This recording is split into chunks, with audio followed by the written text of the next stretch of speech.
அதான் அண்ணன் சொல்றாரு, மலராது மலராது மலராது, நாங்க மலரலையே அப்படின்னு.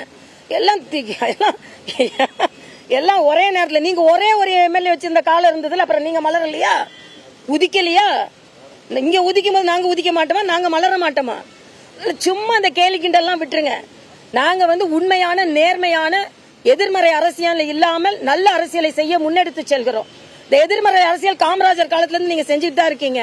ஆனா நாங்க எங்களது பலத்தினால் ஒரு தேசிய அரசியலை, மாநில அக்கறையோடு உள்ள தேசிய அரசியலை, இன்னும் சொல்றேன், நீங்க எவ்வளவுதான் கிண்டல் பண்ணாலும் தமிழகத்தில் தாமரை மலரத்தான் செய்யும். மலர்ந்திருந்தது இப்போ ஒரு சின்ன செட்பேக், அவ்வளவுதான். அதனால எல்லாரும் எல்லா நேரம் மரியாதைக்கு பாரத பிரதமர் தெளிவா சொல்லி இருக்கிறார், அரசியல ஏற்றத்தாழ்வுகள் இருக்கும். நீங்க ஒரே ஒரு ஆள் இருந்தாங்க, அப்புறம் ஆட்சிக்கு வரலையா? அதே மாதிரி நாங்களும் இங்க தமிழகத்தில் ஆட்சிக்கு வருவோம் என்பதை நான் தெரிவித்துக் கொள்கிறேன். 2026 அதிமுகவுடன் கூட்டணி இல்லைன்னு சொல்லி மீண்டும் பாஜக தலைவர் சொல்றாரு. அதிமுகவுடன் கூட்டணி வைத்திருந்தால் நிறைய சீட் பிடிச்சிருக்கலாம், ரெண்டு பேரும் மாறி மாறி பேசுறாங்க. இல்ல, அது உண்மைதானே, யதார்த்தமான உண்மை. அதிமுகவோட கூட்டணி வைத்திருந்தால் இன்னைக்கு திராவிட முன்னேற்ற கழகத்திற்கு இத்தனை இடங்கள் கிடைத்திருக்காது என்பது கணக்கு ரீதியாக உண்மை. இன்னும் சொல்ல போனா கூட்டணி என்பது ஒரு அரசியல் வியூகம். அந்த வியூகத்தை அவர்கள் எதிர்கட்சியாக இங்கே தமிழகத்திலும் அவங்க பயன்படுத்தினாங்க, அகில இந்திய அளவில் பயன்படுத்தி இருக்கிறாங்க. இது அரித்மேட்டிக் தான். அதனால இது யதார்த்தமான உண்மைதான், அதை ஒத்துக்கொண்டுதான் ஆக வேண்டும். இல்ல, அதை நான் சொல்லவே முடியாது, யாருமே எங்க கட்சியில சொல்ல முடியாது. கூட்டணி இருக்கிறதா இல்லையா என்பதை எங்களது அகில பாரத கட்சி முடிவு செய்யும். இன்னொன்று 2024 இன்னும் பதவியே ஏற்கலப்பா. 2026 பத்தி இப்ப என்ன கவலை? அதான் நிச்சயமா கிடைச்சிருக்கும். இன்னைக்கு திராவிட முன்னேற்ற கழகம் ஒரு இடம் கூட இல்லாம போயிருக்குன்றதுல நான் தெளிவா சொல்ல முடியும். என்னால இதே நிலை நீடிக்கும் பொழுது 2026 இதே மாதிரி ஒரு சூழல் தான் தேர்தலுடைய முடிவா இருக்கும் இல்லையா? இல்ல, அதுதான் 2026 பத்தி நாங்க கூட்டணியை பத்தி இப்ப பேசவே இல்லை, எங்களோட உழைப்பை பத்தி தான் நான் பேசுறேன். இல்ல, அவர் சொல்றாரு, அண்ணாமலை அவர் சொல்றாரு கூட்டணி இல்ல 2026. இல்ல, அது அண்ணாமலையின் கருத்து, அவர்கிட்ட கேட்டுக்கோங்க. எங்களை பொறுத்த வரைக்கும் 2026 இன்னும் நிறைய கால அவகாசம் இருக்கிறது. அதற்கு முடிவு செய்வதற்கு இன்னும் நிறைய கால அவகாசம் இருக்கிறது. அதனால நிச்சயமாக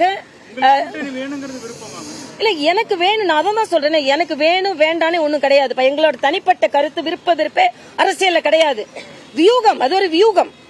இந்த வியூகத்தை எப்படி நம்ம பயன்படுத்துகிறோம் என்பதுதான். இன்னைக்கு அனைத்து இந்திய அண்ணா திராவிட முன்னேற்ற கழக சகோதரர்களே நம்ம கூட்டணி வைத்திருக்கலாம்னு சொல்றாங்க, எங்களோட கட்சி தலைவரும் வைத்திருக்கலாம்னு சொல்லியிருக்காங்க. இது யதார்த்தமான உண்மைதான். இன்னைக்கு நான் மறுபடியும் சொல்றேன், திராவிட முன்னேற்ற கழகம் உங்கள் ஆட்சியினால் அவர்கள் வெற்றி பெறவில்லை, இங்கே உள்ள வாக்குகள் பிரிந்ததனால் அவர்கள் வெற்றி பெற்றிருக்கிறார்கள். 7% வாக்குகளை அவர்கள் இழந்திருக்கிறார்கள். இல்ல, அதுதான் நாங்க இது தவறு நான் சொல்ல மாட்டேன். வியூகம் சில நேரங்களில் வியூகம் அமைக்கப்படும், வியூகம் அமைக்காம இருந்திருக்கப்படும். ஆனா இப்போ 2026 கூட்டணியை பற்றி பேசுவதற்கு என்னை பொறுத்த மட்டில், மாநில தலைவர் என்ன சொன்னாரு எனக்கு தெரியாது, என்னை பொறுத்த மட்டில் இப்பொழுது நேர கால அவகாசம் இன்னும் இருக்கிறது. கூட்டணி என்பது வியூகம். அது இந்த கட்சி தான் இல்ல, இன்னும் பல கட்சிகளை கூட நாங்க சேரலாம், பல கட்சிகளோட இன்னும் இணைக்கலாம். இன்னைக்கு இத்தனை கட்சியை சேர்ந்து இங்க இந்தி கூட்டணின்னு கொள்கை முரண்பாடான கட்சிகள்லாம் சேர்ந்து ஒரு வியூகம் அமைக்கலையா? 2026 இன்னும் கால அவகாசம் இருக்கிறது என்பது எனது கருத்து. ஆனால் கட்சியை நாங்கள் பலப்படுத்திக் கொண்டிருப்போம்.